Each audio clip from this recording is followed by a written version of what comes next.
Okay, here we go, everyone. Welcome back to Outside the Cinema, your weekly source for cult movie discussion. Your hosts, Bill and Chris, were here with you. We are back with more Patreon picks this week. That handy list is working out good. It is. It is. Usually I'm just like, yeah, we got the picks, and then I can't find them. But we made a list, and we made a shared note. Yep. And we're highlighting things, and then Chris is moving them to the next episode, like all the good stuff. Yeah, because I figure if I move it, you'll see it and be like, no, that's not it. So I figure we take the two, move them to the top of the list. We got the names right there. We don't lose anything. It's a good point. It's a good point. So this week on the show, Patreon picks from Dusty. Yep. His pick is 1932. We're going way back. The Most Dangerous Game, which I thought we had potentially had covered at some point. Technically, we did. We did. But we didn't. What do you mean? We watched the ripoff of this. I mean, there's a lot of ripoffs of this. Yeah, but it was like there's also a lot of versions of this. Well, that's true. It did set kind of a precedent for hunting men movies. So, what was I'm the gonna look ripoff it we up. covered? The other film is from our friend Donnie, Vicious Fun, which you can watch on Shudder. Right. I'll find it. I just need a second. Okay. All right. But yeah, so if you're not a Patreon supporter, join the Patreon at patreon.com/outsidethecinema. $5 a monthly donation gets you access to our full show archive. You get the shows early. You can make suggestions to the show. You can come on the show if you want to come on the show. The archive is really the big thing. I've been talking to Howard a lot over the last couple weeks, and he, of course, had suggested some stuff, and a couple of his suggestions we had covered, and I steered him to the archives, and he got to listen to our smashing review that we did of course, now I can't remember, of The Devils. Ken Russell's The Devils. Yes. So he was he had very high praise for the episode. He said he said you guys did a really good job, and I went back and listened to a little bit of it, and Hank, our good friend Hank, who actually I haven't talked to in a while, I got to reach out to Hank, was on that episode with us, and I think those were his choices. He had picked those films. So yeah, good episode. I like when we have good episodes. Yeah. I prefer that over bad episodes. I want to say the one we covered was A Game of Death. That sounds familiar. Which is a remake. It also sounds like the title. It's a remake of The Most Dangerous Game. I like the version with Ice-T, too. Was it Most Wanted or Most... Oh, I don't know. I don't know. They did a version of it with Ice-T, and I don't think they called it The Most Dangerous Game. But then there was another Most Dangerous Game remake, I think, that's coming out this year, if I'm not mistaken. It's been remade a lot, yeah. Turkey Shoot is based on the same short story. Yeah, absolutely. Surviving the Game, The Pest. Surviving the Game, that's the one. Oh, okay. That's the Yep, Ice-T one. Yeah. Yep. Any other... we don't really have a whole lot of... housekeeping. If you're interested in seeing the world premiere of the new horror short from OTC Industries, The Woodsman, it'll be this Friday at the Chattanooga Film Festival. It is a virtual film festival this year. You can get tickets on their website. It is part of their horror shorts block. It is this Friday. I don't know the exact time offhand, but I'm pretty sure it's part of a block of films. It's the world premiere. Chris, you've seen it. What did you think of it? I liked it. Cool. I liked it. I didn't want to just bring it up because I figured there'd be a time for you to talk about it on the show. But since no one's seen it, I can't really offer much more than everybody should watch it. Okay. I don't want to ruin anything. It's a short, so like if I say too much, if you say anything, it would ruin it. So well, there's a person in it. There is a person in it, and I thought they did a very good job. So. Yeah, he was excellent. John was excellent. I mean, I can't even say it considering that there was... I can't. I don't want to do it. I don't want to ruin anything. No, it's fair. It's fair. And if you don't want to buy a virtual ticket for that, you can also see it at the Bridgeport Film Festival. It is playing as part of that. It is playing part of a festival called the Hope and Love Festival, but I think that's actually overseas somewhere. Oh. I don't know. It's in a couple of film festivals already, and we are going to be announcing more over the next few weeks. We're going to give it a pretty good... I mean, let's be honest, short films always seem to play better well at festivals because there's not really a great home for them right now. Right. Anywhere other than film festivals. But our good buddy Carl has a YouTube channel that focuses on that, and we're going to be working with them, and I just realized I have to call him back to work on that. So that's, so if you want to see that short, it's there. Don't forget to leave our next feature-length documentary is in post-production, and we're finishing up the editing on the first run of it, and that's going to be available hopefully this fall. That's a labor of love, that one we've been working on for like 3 years. So I guess that's the official follow-up to Survival of the Film Freaks. Okay. So, but yeah, I guess we could probably watch the trailer for Most Dangerous Game now, right? I suppose, yeah. Why not? Suppose. All right. Here's that. If everything works the way it's supposed to, which we know it won't.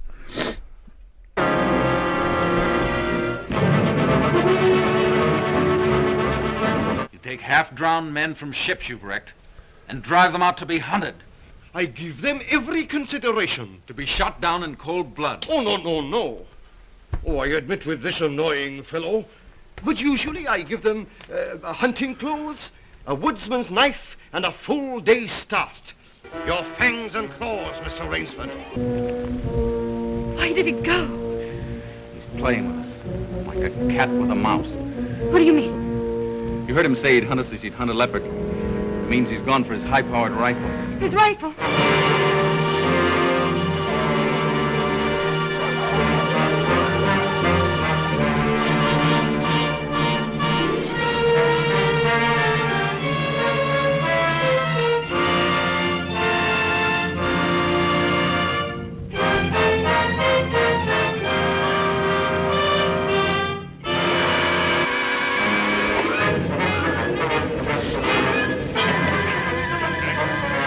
I really do love the grandeur of stuff in the 1930s. Everything is always so epic. Yeah.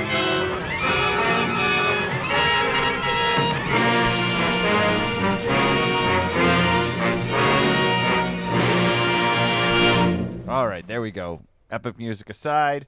No, stop. Thank you. Most Dangerous Game, starring Joel McCrea. A pre-King Kong Fay Wray. She became very well known the year after this for her role in King Kong. Yeah, they Leslie were Banks, filming Robert these both Armstrong. at the same time almost, weren't they? They were back to back, yeah. Yeah. Leslie Banks as Zaroff, Robert Armstrong as Martin, Noble Johnson, Steve Clemente, and then a host of other extras. Most Dangerous Game was directed by Irving Pitchell and one other person, Ernest B. Schonenzak.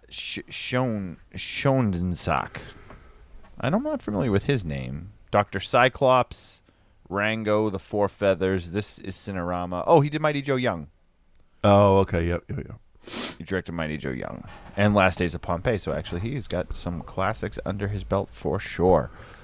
And Irving Pitchell, of course, best known for director. He was the he did a lot of acting, but he did a lot of voiceover work, like Destination Moon, and a number of other things like that. He was like the radio announcer in like a bunch of different movies, and he was a narrator and like a lot of that stuff. So the story of The Most Dangerous Game is actually very simple. You have this yacht that is sailing through a channel. There's the captain is concerned because he's looking at the lights that are out there, and he's like, those don't seem like they're in the right spot. They're supposed to like get us through the channel safely, and I don't feel like they're in the right spot. So he goes downstairs to talk to the other people on the yacht. Of course, you have the guy that owns the yacht who is like rich beyond his wildest imagination. And he's basically like, listen, I want to go this way. I don't care what you think. And then you have Joel McCrea's character, Bob, who's basically like, hey, maybe you should listen to the captain. And he's like, hey, I'm older than you by like 30 minutes. But I looked significantly older because I have a mustache. Because that's what they did in the 1930s to create a man look older. They just put facial hair on him. So needless to say, he doesn't listen. The ship crashes. Everyone on the ship perils except for Bob. Perishes. Don't give the audience anything to nitpick on you. It's fair. So the boat crashes. They are all in perilous peril. Perishable peril. Perishable. They are perishable. That's why they're in peril. So Bob washes up on the shore of the neighboring island. We learn that he survived because he's the main star of the film. Yep. And also he is a very well known and well-rounded and strong hunter, known for hunting big game. He talks about hunting tigers and leopards and all of these various animals that can kill you. Yeah. So he's roaming through the jungle of this island that he is washed upon, and he comes across a large castle-like mansion. He is met at the door by Ivan, who, of course, is just the Igor character in this movie. Does not say much. Does not speak interesting English. note there. White guy played by an African-American guy. Oh, yeah. Yeah. Yeah, okay. Yeah. Very, very, very, very famous, decent, good, not decent actor at the time, from what I understand. Fair.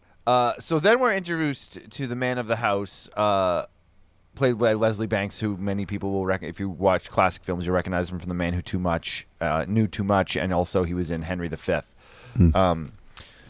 He plays Zaroff, who is the eccentric, we'll say millionaire that runs the place. And it's the type of thing where he is another guy that, of course, is very rich beyond his means.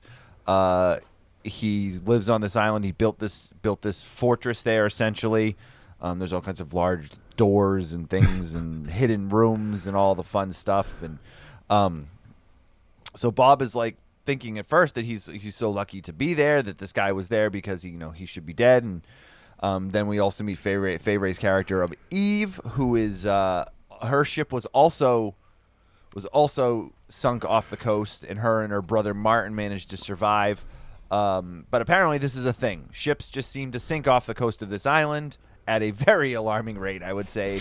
Yeah. But they just, to the outside world, they just end up being ships that have disappeared. Yeah. So it doesn't really concern anyone because it's not narrowed down to a specific area. Right, exactly. So, there, he's boozing them up. He's feeding them. He gives them clean clothes. Yep. Zaroff is obviously very eccentric. That's this character is in every movie like that. But he, is super offering of everything. Offers them everything they can want, any food, any drink. One everything. guy specifically goes for the drink. Yeah. Eve's brother Martin.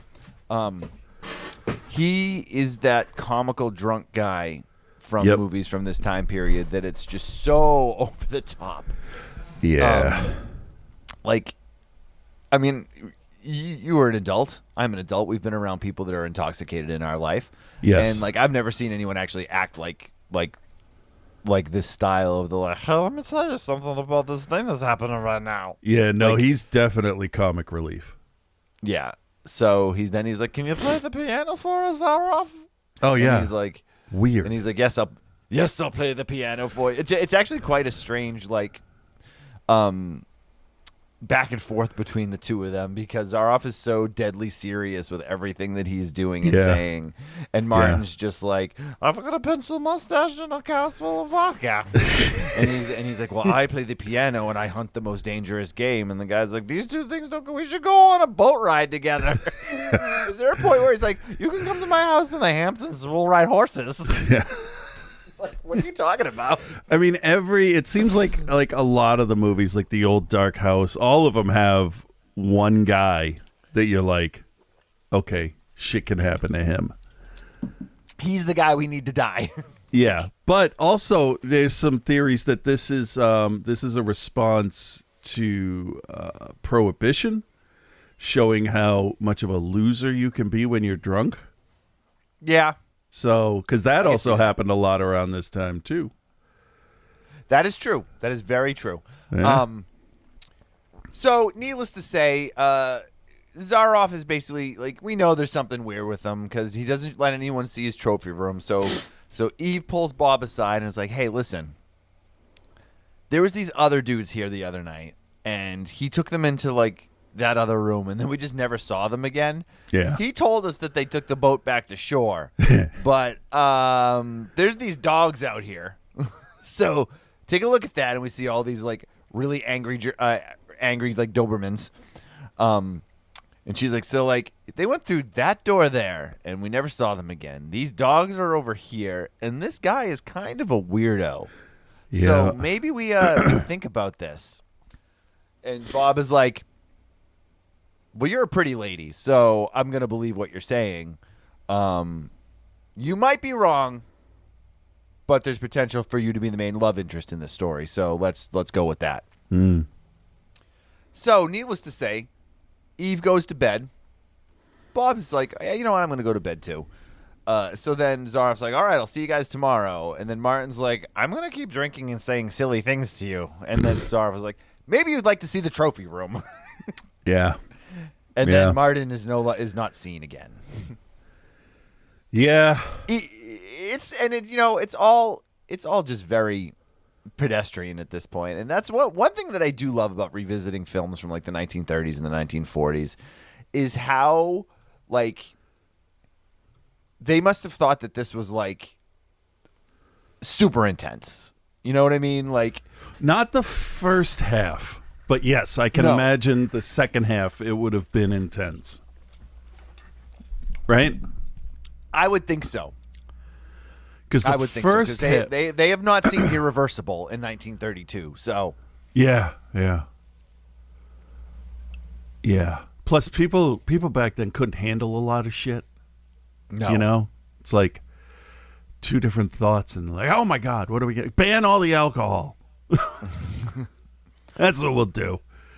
Here's the answer to this: ban it, Yeah. burn it, Yeah. burn it to the ground.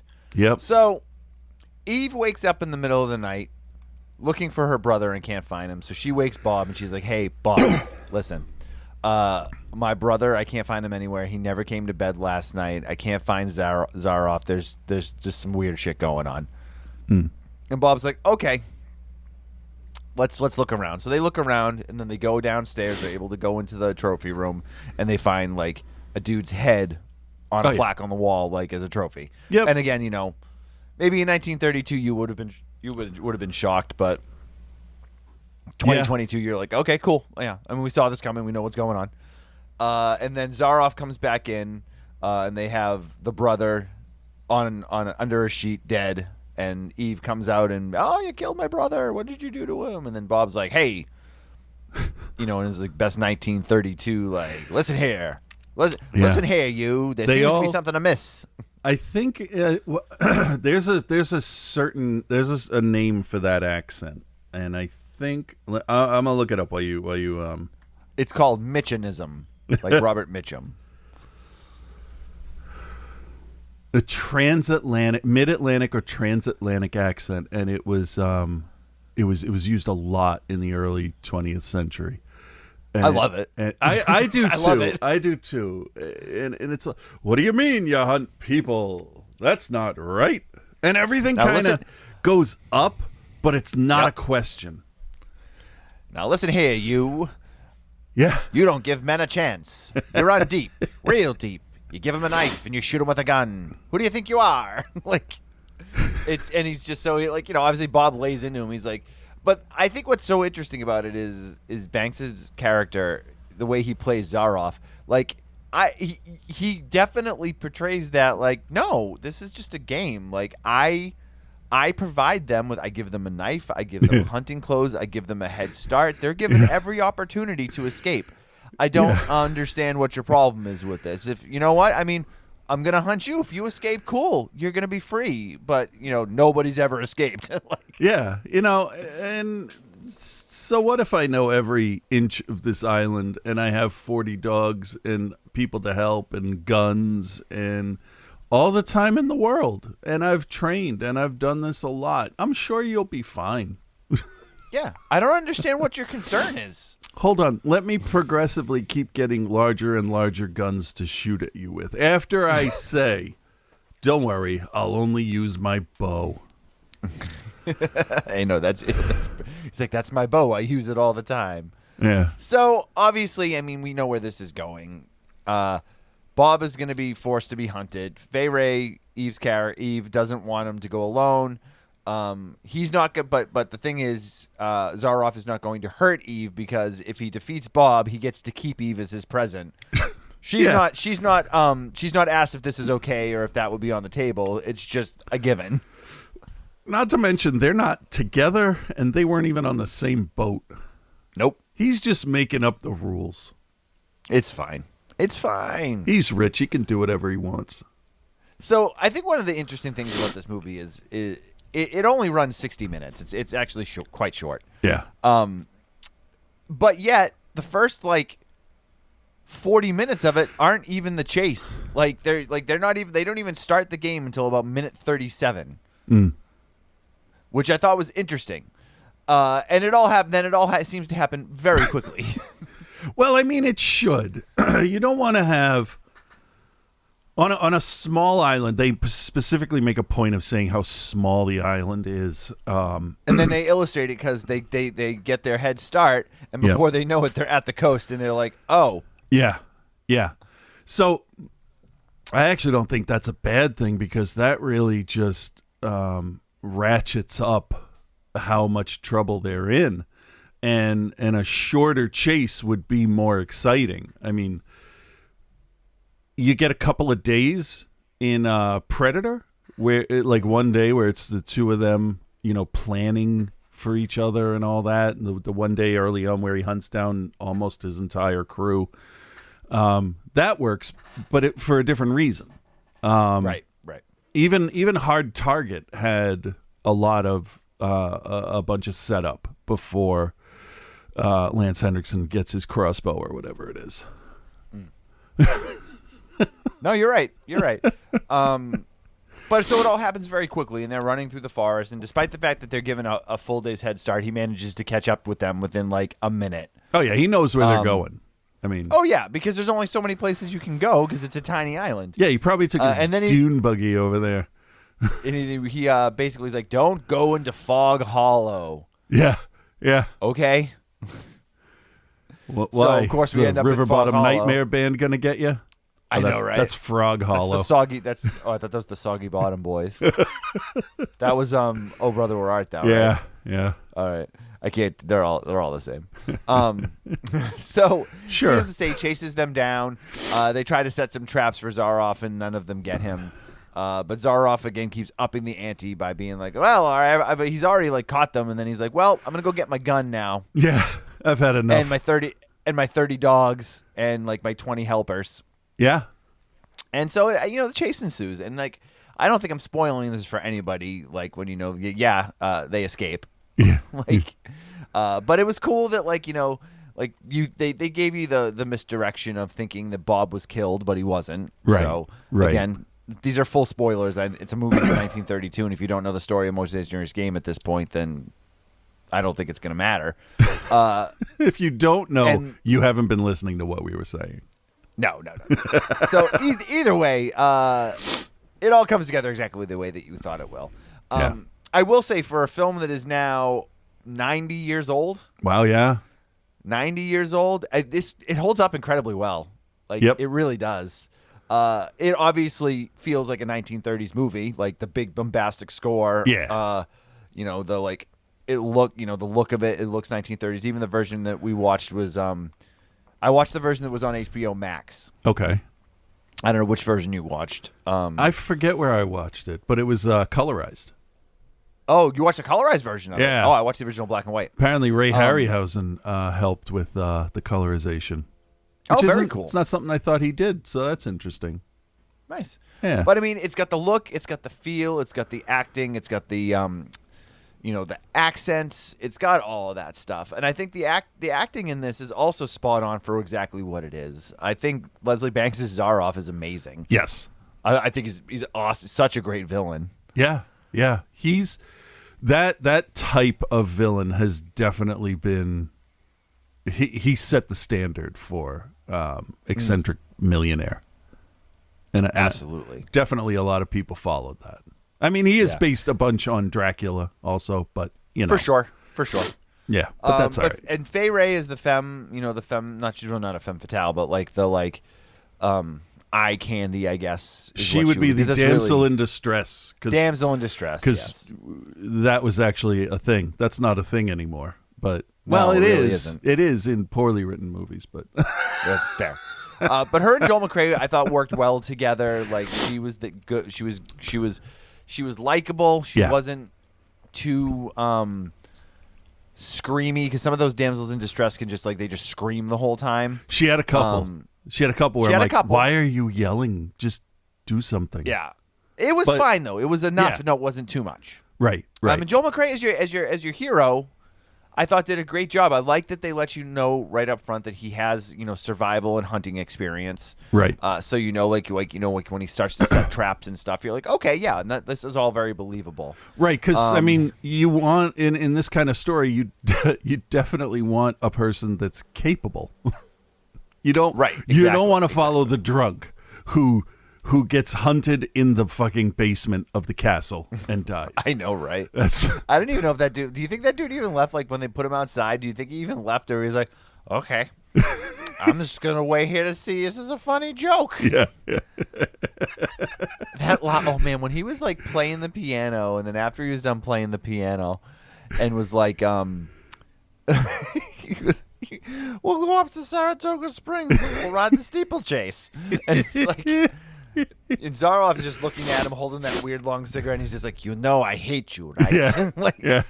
like that's the look that he gives. He's just like, I'm going to kill you. Yeah. Finally, somebody I don't feel bad about killing. Well, and he says that too. Like after Bob and Eve find out what's going on, he says to them, I mean, I give everyone a chance. Well, not this fellow here. As he points to the corpse on the table. Well, not this annoying guy right here. He didn't get the shot that you're going to get. This dum-dum dickhead deserved it. Oh, man. All right. Chris, do you recommend, and what is your grade for 1932's The Most Dangerous Game? I mean, it's the first version of it, so yeah, I'm going to recommend it. And I enjoyed everything about it. It's not too serious because of the way the bad guys acting. So I'm gonna give it an A-. A-. I mean, all right. obviously, it is not going to stand up to movies today, but without this story, I don't think we would have seen things like Battle Royale. We would have, but it would have been different. So Yeah. Have you ever heard the story? The story this is based on. I don't know if I have. I feel like I have, but I don't remember. Yeah. If I did, it was a long time ago. Makes sense.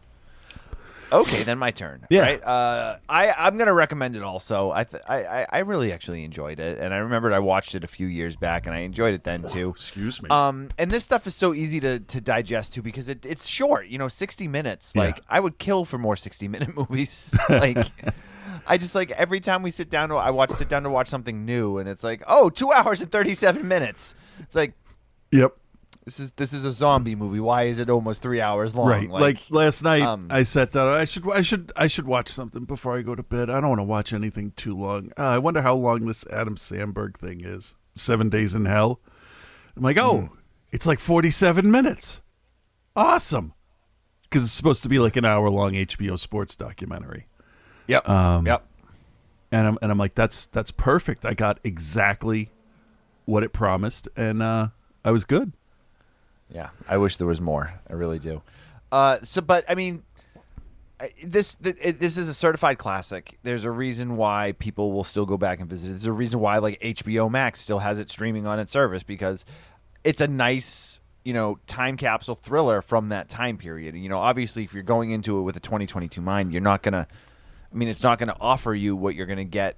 In terms of like newer releases, in terms of the depth of writing or any of that, but you don't need it. It works really, really well for what it is. The villain Zaroff is one of my favorites ever. He's awesome. So I'm gonna give it an A- also. I'm really into it, and would gladly watch it again. And really glad that it was picked for us because I don't know if I would have revisited it this soon if Dusty had not suggested it for us. Right. So.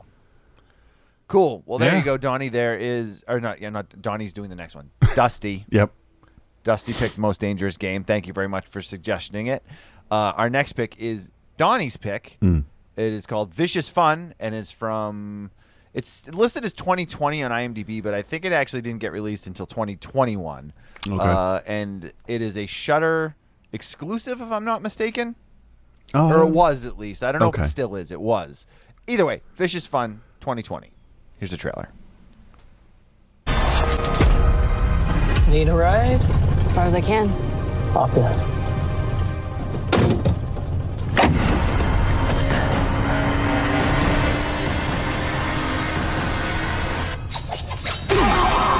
This is what you said to me. A group of serial killers attending a 12-step meeting tried to kill me and my accomplice before disappearing, leaving us with 3 dead bodies? Well, 2 dead bodies. It's one word, right? Bullshit.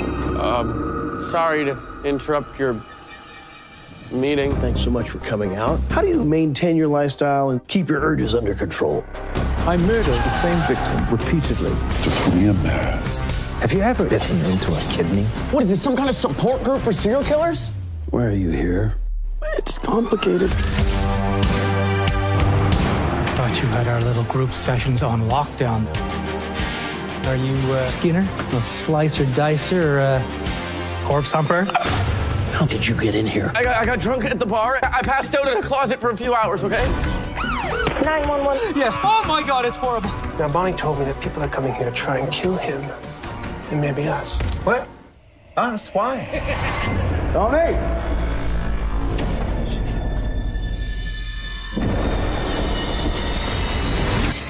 Quarter! It got really messy. I like it messy sometimes.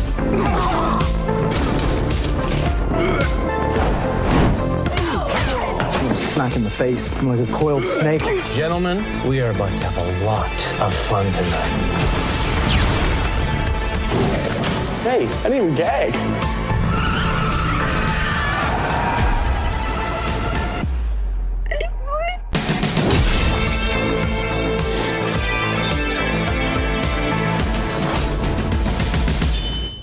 All right, Vicious Fun.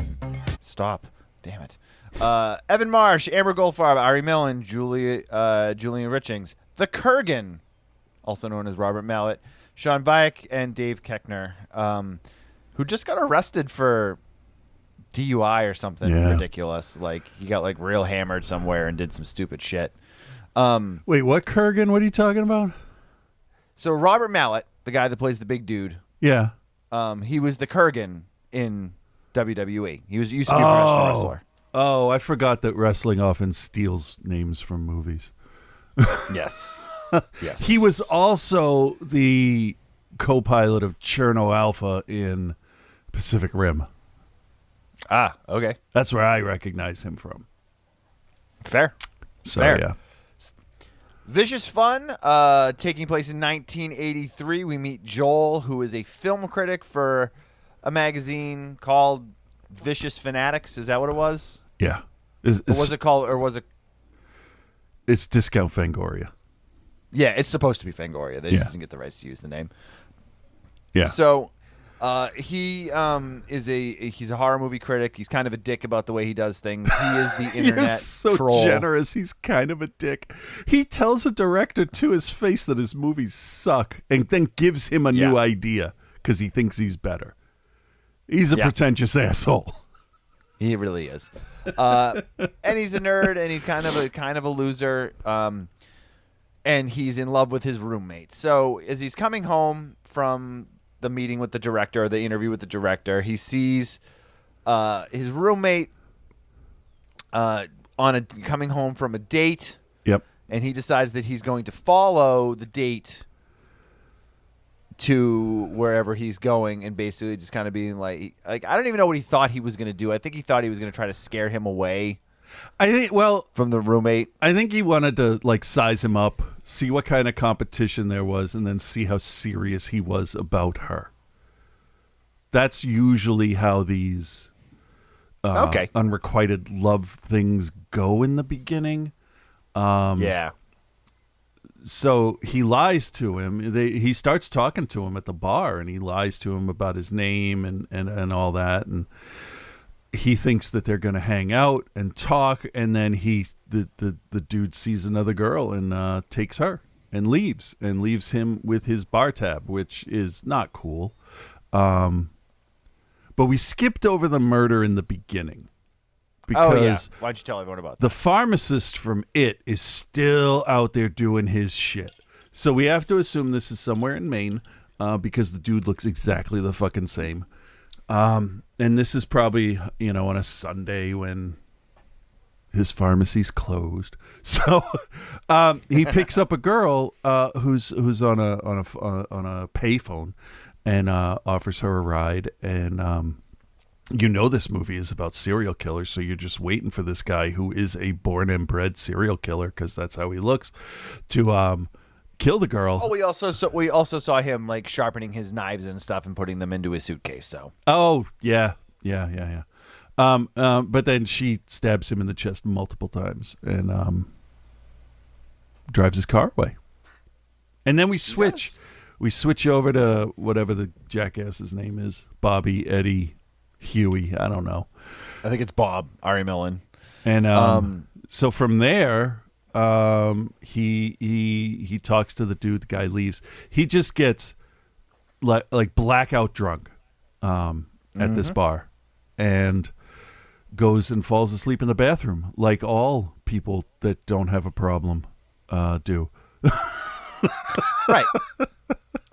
And when he wakes up, there is a meeting of people in the main room of the bar / Chinese food restaurant that they were at, and it is a meeting for it's literally just a meeting for serial killers to get together and talk about serial killing. It's a lot like the group that's dropped onto the alien planet in Predators, because you have your average nondescript white guy, you got your crazy Russian guy, and your methodical Asian guy, and your creepy serial killer dude. Like it's the same cast, but except and the one girl and the one hot girl. Yes, except these people all here, they all know what the other one does, because that's what they're there for.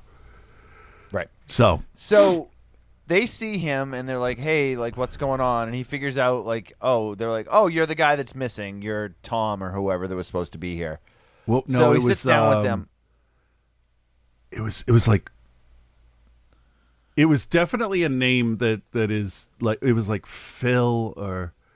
It was Phil. I think it was Phil, because it was Joe Bostic that played the guy at the beginning, I think, if I'm not mistaken. So, yeah, it's Phil. So they're like, oh, you're Phil, or sit down, or whatever.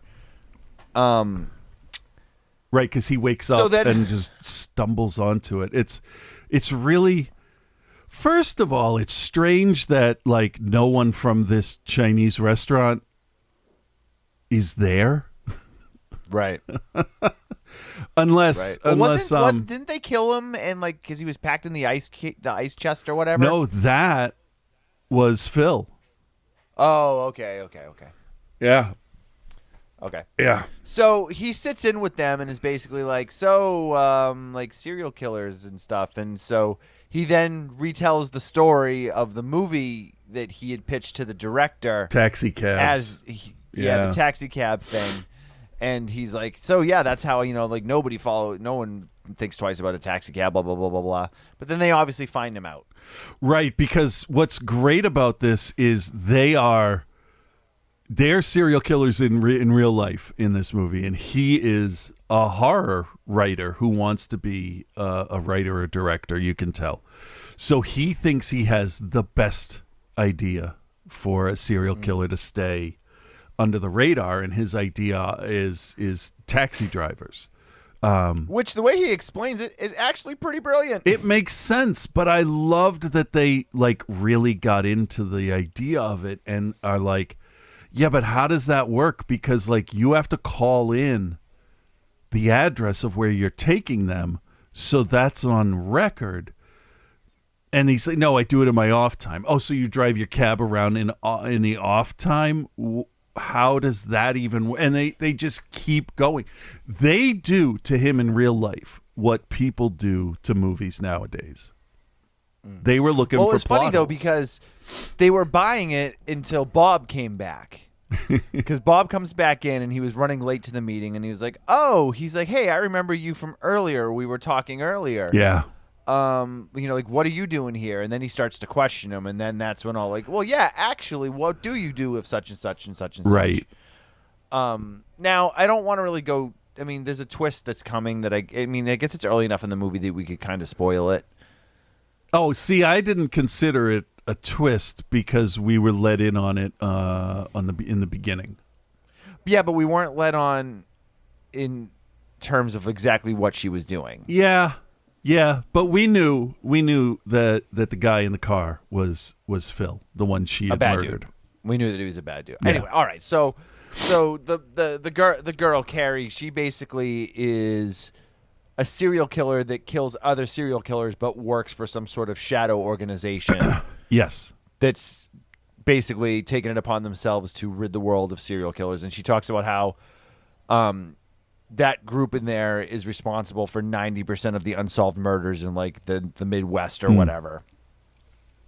And then they kind of have a couple parts where they go through each one and they like have them like putting on their gear or whatever. And like, Hideo puts on the mask and takes out the knives. Yeah. And, so one thing with this movie that I thought, I'm not sure if it bothered me or if it takes place in 1983 and they tend to lean on the 80s aesthetic more only for a stylistic choice than anything else.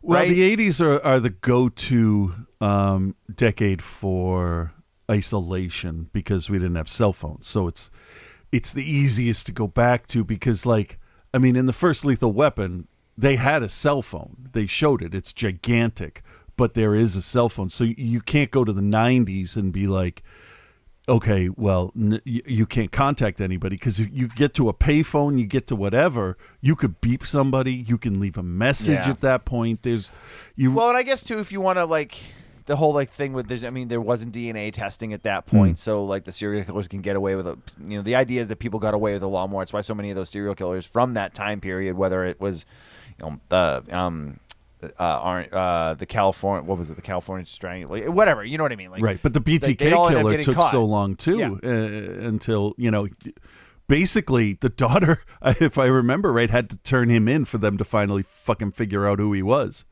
They didn't figure him out. Well, the BTK killer basically tried to come back. And started. I know he started. Huge sending fan notes of LL and stuff. Cool J. Making the comeback, but he started like sending notes to the police and stuff, and like he was dumb because he was scot-free because they never had any DNA on him or anything, and then like he started like taunting the police again in like 2015 or whatever it was, 2009, and then like he like licked his own envelopes closed and like. Anyway, totally okay. So the 80s aesthetic is there, but it's really nothing more than an aesthetic and kind of a backdrop. Yeah. And now basically, so Joel and Carrie are together, and because he's an innocent, so she's protecting him because he shouldn't have been there anyway. And there's kind of like a fight in the restaurant, but then the serial killers kind of realize they're a little bit not outmanned, but like. It's not the right place, so they call the cops and have the cops come and arrest them. Yeah. And the cops feel that they're the two murderers. And then the final act of the film takes place in a police station. And the guys that are the policemen are like the most perfect guys for that like 1980s. Oh yeah. Cop, Detective Doyle, Detective Hollins, and Officer Tony, and they're all like. All three of them are carbon copies of each other because they're all the like very nondescript white guy with the mustache. Oh yeah. There's a point where somebody says something about a mustache, and like one of the cops is like, "You don't talk bad about a man's mustache." Yeah. That's when he's in jail, and the dude comes in. He's like, "That's a fake mustache he's wearing," and he freaks the fuck out on him. Yeah. Oh yeah, Bob. Yeah, so Bob comes in pretending to be FBI, and he puts on a fake mustache. Yeah. Because he wouldn't fit in if he didn't have the mustache. And it's basically the same kind of parody that you get in Hot Fuzz with the Andes, the guys who think they know everything, who just don't listen to anybody because they know better. And that's the whole plot of Hot Fuzz. Basically, is the clueless cops being like, "Oh yeah, it's murder," and that's kind of what you get here. You get a bunch of cops that, you could look at from a couple of different ways. Either they're lazy, or they don't believe that this murder could happen, or they just don't want to do the work. I think is really what it came down to. Mm. And so basically you get the serial killers. They come in, they're going to take out the cops, and they're there to take them out. Yep. And that's really kind of where it goes. The aesthetic works well. The 80s aesthetic works well. The music is good synthwave stuff that fits right into that time period. It's pretty violent and pretty vicious in some points. I liked it. Yeah, I did too. Yeah. I thought the portrayals of the serial killers were all fun. Especially you had Julian Richings, who played Fritz, and he's been in everything from X-Men to Man of Steel, and I think he had a role in Umbrella Academy, and he's been in a bunch of stuff. He's super recognizable guy, and always plays a creep. So, you play to your strengths. I'm not making fun of him. He looks like a creep when he dresses right. Yeah, and he's he's an accountant or whatever, so he does everything with mathematics or whatever, and they're like. So when Carrie's explaining who they are, and she's like, "Oh, then there's Fritz. He might be the sixth of them all," and they're like, "He likes to do such and such," and then Joel's like, "Well, why is that so bad?" And then she's like, "While he's dressed as a clown," and they're like, "Oh!" But it's not even a good clown. It's so half-assed. So half-assed. He wears a red suit and has a white face. Almost. Almost. Yeah. Almost. Yeah. What else? Really, the enjoyment of this is in the details, in the stuff that happens between those big plot points. Right? So can't ruin that. It's you're right. It's well made, directed by Cody Callahan, who also directed let's see here. Looks like he did. Let's get down to his directorial stuff. He looks like he's done some production work also. A lot of horror movies that I'm not familiar with. So he directed Vicious Fun, directed The Oak Room, which I've never heard of. Letter Out, I've never heard of. Antisocial 2, Antisocial. Huh. He did a Megadeth music video apparently. Huh. So he's done some stuff. He's done some stuff and some things. All right. A Canadian fellow. That's good. Cool. All right. Well, let's. All right, Chris. Do you recommend it? What did you grade for Vicious Fun? Yeah, I'm gonna recommend this. It was fun. It actually was pretty fun. I wasn't too sure about it at first because, right? There was another one. There was another movie about a comic book artist on Shudder. And I forget what that was called, but that one wasn't as good as this one. It was the same kind of running across the thing you write about kind of thing. I'm not familiar with that. I'll remember before the show's over. But it's that kind of thing where it's like you can do this really well, or you can do it half-ass, or you can just not give a shit. And I think that there was enough thought put into each individual serial killer here, with a little bit of a nod toward 80s movies with the giant dude in the welding mask with the machete who stalks summer camps and defiles corpses. So obviously that's half of Jason, and I guess Dahmer, I don't know. But it all goes. I liked how the Asian one was the cannibal, and he was basically like, He's like, dude, you murder people in a summer camp and then jerk off all over them. And he's like, I'm the weirdo because I have a little human flesh. Yeah. Yeah. Yes, you can both be the weirdos. That's possible. So I'm gonna give this a B plus.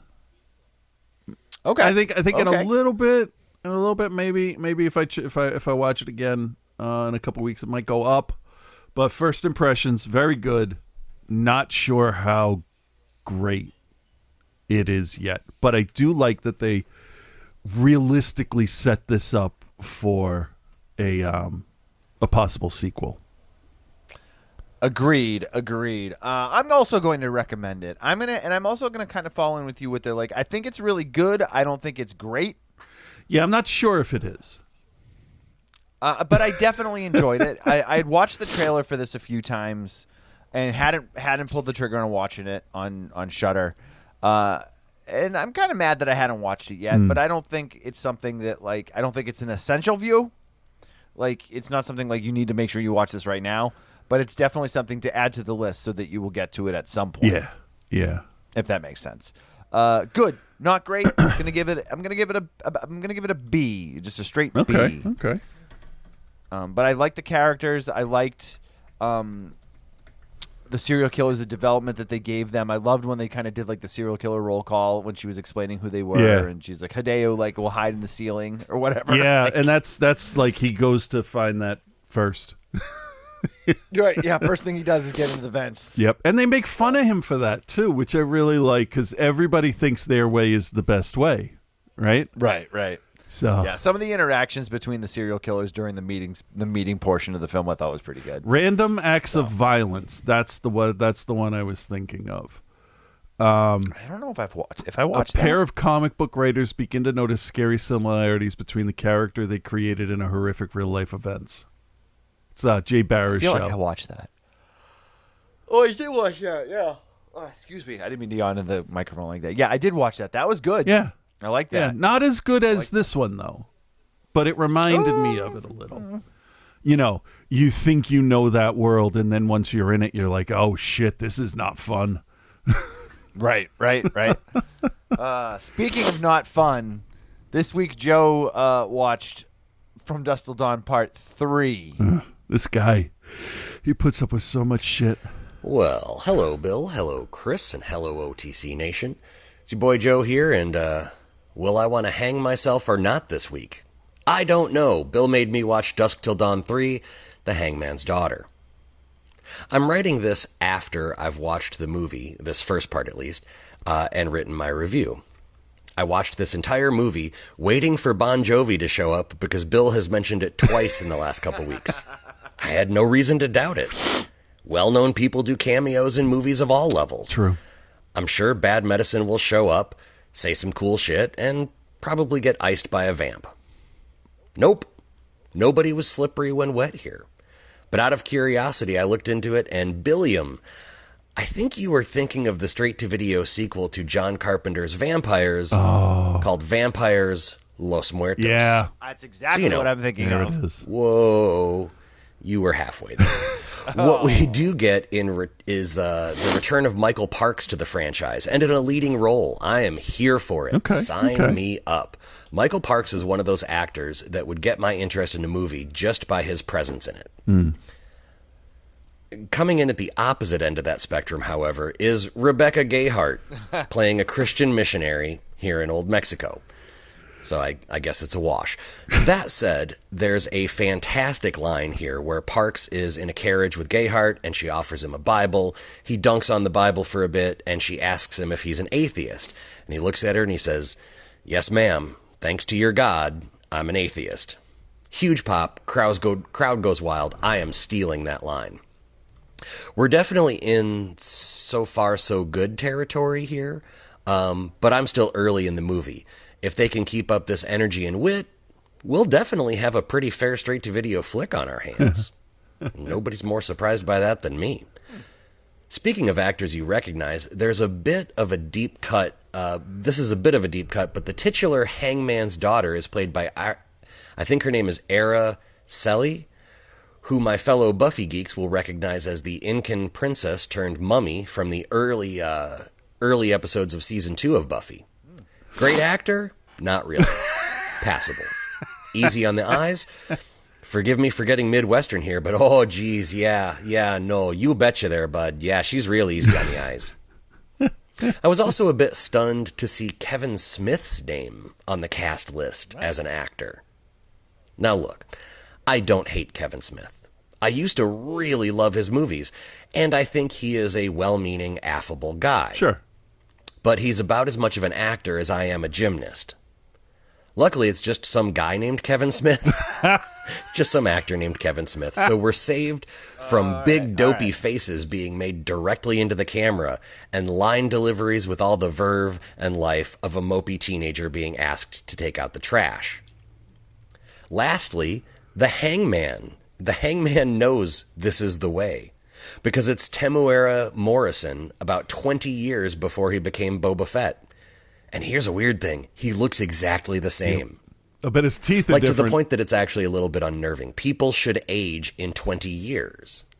I mean, shit, in the 20 years since this movie, Michael Parks aged 30 years and fucking died.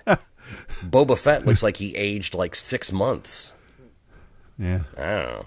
They're definitely retreading the first movie here, where we get one movie for the first half and eventually vampires will show up. But what they forgot is that you need to be a good storyteller in order to do that at the right time. And guess what? The right time already passed. Like 15, 20 minutes ago. I'm 55 minutes into a 90-minute movie, and the only sign that this is anything other than a standard Western is Danny Trejo looking at a cross on someone's necklace like I look at my Fox News Uncle John. At the end of the day, they're just retreading the first movie in the Old West instead of the late 90s. Now, that said, there's a little more to this. In the first movie, the vamps are pretty much just brainless, bloodthirsty animals. One of the better things they do in the first and third movie is give you different flavors of vampire. Some are still, mostly just people, but with little Klingon brow ridges and maybe like a messed up nose. Others are kind of weirdly snake-like and reptilian in nature. Still, yet others are like vampire bat people. And some are full-body fucked up. It's an interesting layer to this. Like, they all become a different kind of vamp. I guess variety is the spice of... Well, you're probably not going to live, but you get the point. Similarly to the first movie, once shit does end up going bonkers, all the people who were at odds a moment ago have to band together to stay alive. Notable here is Orlando Jones as a salesman who gets turned, and damn, he puts just as much into this as he did in Evolution and American Gods and almost anything. And you gotta respect someone who goes hard, regardless of the level of the project. To me, Orlando Jones is kind of like Michael Parks in that if he's in it, I'll probably watch it. Here's where it gets different, and actually pretty cool. So the outlaws and missionaries and yada yada yada are all in this brothel, and I'm pretty sure this is the titty twister from the first movie. Vampire shit happens, and the hangman's daughter catches the eye of the head vampire. Turns out the hangman shagged this lady vampire, and she's like some sort of vampire princess. That's right, motherfuckers. This was the origin story of Salma Hayek's character, Santanico Pandemonium, all along. Combo fade out and pan out on the brothel, and it is indeed the titty twister. Great third act reveal. Well done. Here's the thing. I love when his cat Even my comes out of cat. nowhere. The good. Like in the first movie, both stories told were interesting at best and at least serviceable at worst. The Old West story in the first half goes on a bit too long. The gore was both practical and plenty, and they actually cast this thing with actual actors who actually wanted to act. The bad. Little too much of the first story, not enough of the second story. Overall, way better than expected, straight B. If you left the franchise because of part 2, go ahead and give this one a try. Right. I'm going to quit while I'm ahead and not do the TV show because, who knows? Which leads us to Bill. What's next, my dude? Well, now I want to see that vampire sequel, so I guess he's got to do Vampires and then Vampires 2 No, with John Bon Jovi. That's not so bad. All right, OTC Nation, you heard the man. I'll be back with that next week. Until then, be good, everyone. Yeah, I need to hear the thoughts on that one. Yeah, no, I don't want to have to put him through the. Although I did hear that the From Dusk Till Dawn series was actually quite good because Rodriguez had a hand in it, if I'm not mistaken, because it was for the El Rey network. But I never watched it, so what do I know?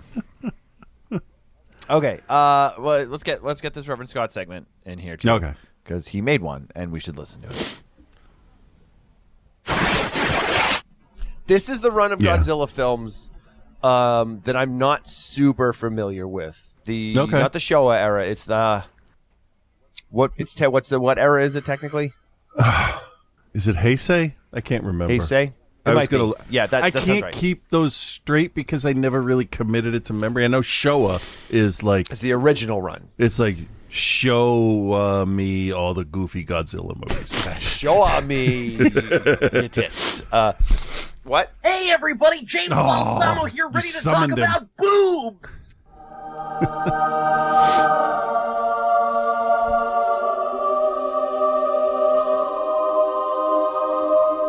What? Yeah. Holy shit. Yeah. With Reverend Scott. Godzilla's overwhelmed. And overweight.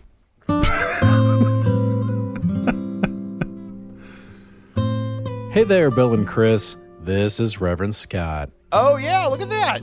Yeah. And today I need to talk about 2 shows that I'm currently watching, one that I'm loving, and one that's, well, quite frankly, disappointing. But before I get into that, what have you guys been up to?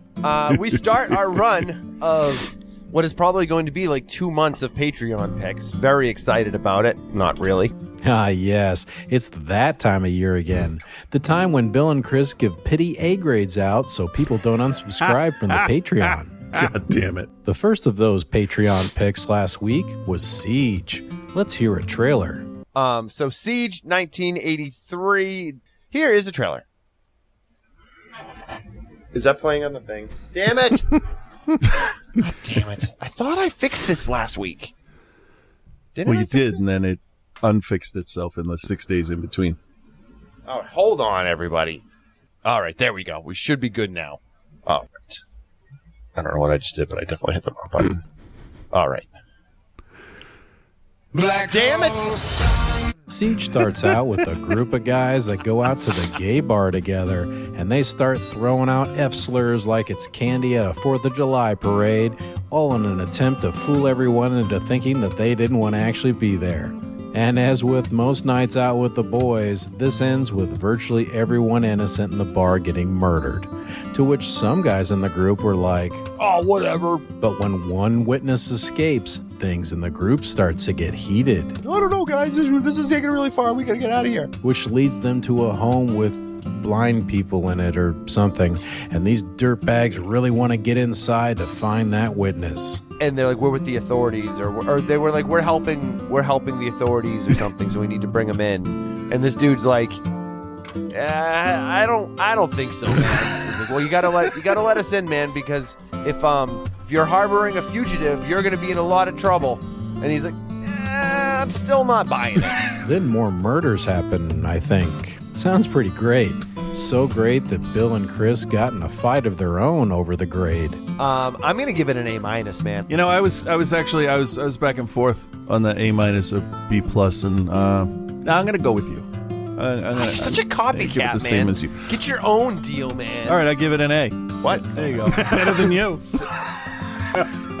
In that case, I give Siege an S ranking. Same goes for the review. There, I'm the best. Moving on to Godzilla vs. Space Godzilla. Let's hear a trailer.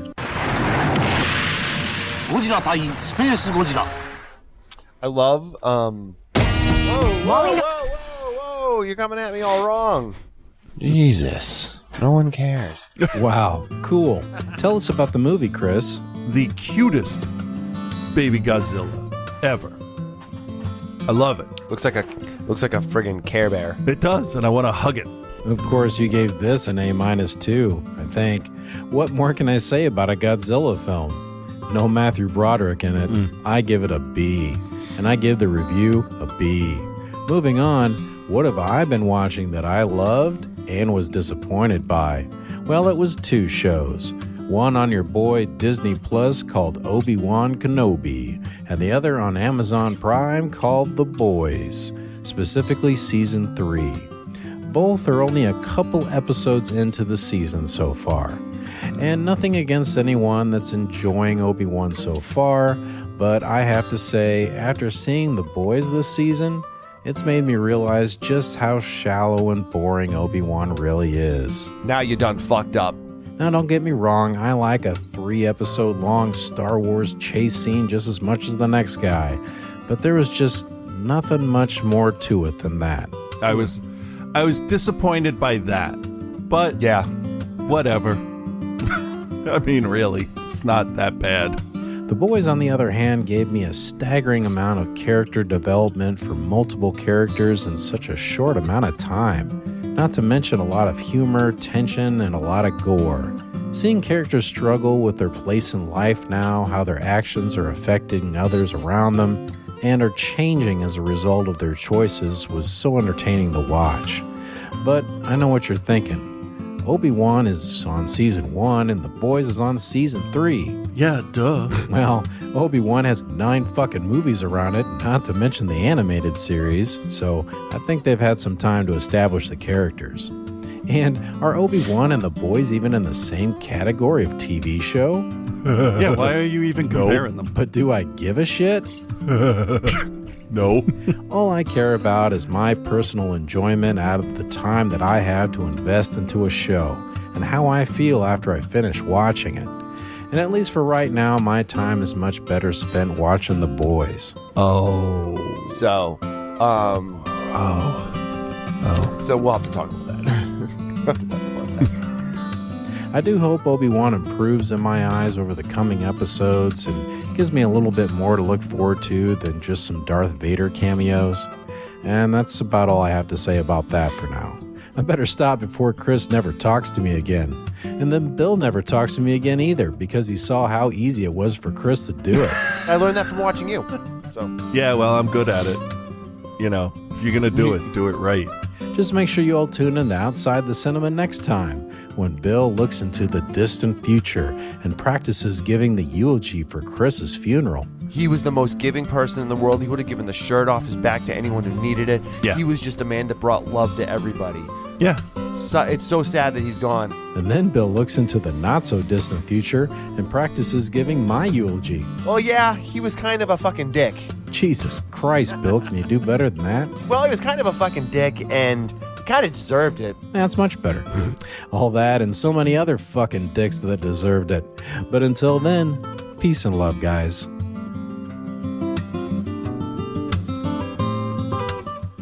Kamunga is the giant spider. I don't know why I couldn't think of that before. Probably because I said Kamacuras and that kind of Kamakura or whatever you want to call it, and that just kind of Kid Icarus. I love that game. Yeah. No. Well, there it is, guys. Another show, another week. 2 Patreon picks from Dusty and Donnie. Thank you guys very much. If you would like to join the Patreon, go to patreon.com/outsidethecinema. We would appreciate it. Yeah. Next week, we'll have 2 more. We've got a whole bunch of picks still lined up. Looking forward to it. Also, Ollie cleared up the troll snatch thing for me. He wants us to cover troll and snatch so that the title of the episode will be Troll Snatch. Okay. I get it. So, there you go. So that'll happen at some point, and I will not title it Troll Snatch. I'll title it Snatch Troll. Snatch Troll is more... Anyway. It's more of an active troll. You know, he's been around the block. All right, guys, thanks a lot. We'll talk to you next week. Bye-bye.